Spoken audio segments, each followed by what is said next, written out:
الوقت مهم في حياتنا، ويجب علينا ألا نضيعه سدى، كما قال الشاعر السوري مفيد فهد نبزو على لسانه: يا نفس إن طموحي فوق غاياتي، وبالإرادة يسمو الغد الآتي. ما الحياة بأوقاتي تضيع سدى؟ إن الحياة بتنظيمي لأوقاتي. أدرب النفس أرعاها بموهبة، وقت الفراغ فأنأى عن معاناتي.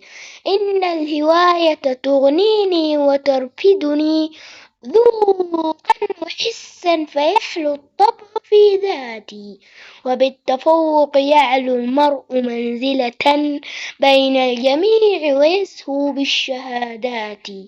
إن الهوايات لا تنمو بمجتمع تعيش أجياله بلا مبالاة، وللهوايات من فن ومن أدب، وبالرياضة ما أحلى هواياتي.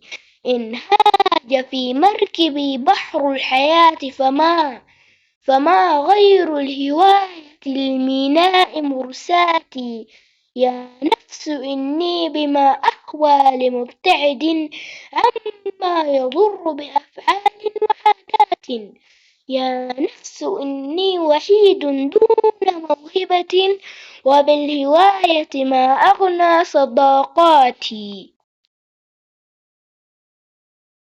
معاني المفردات: الطموح، الآمال، الغايات، الأهداف والمقاصد. الإرادة، قوة العزيمة. الموهبة، الاستعداد الفطري للبراعة في أحد الفنون. الهواية، عمل محبب نقوم به وقت الفراغ. شكرا لكم أصدقائي وصديقاتي على المشاهدة.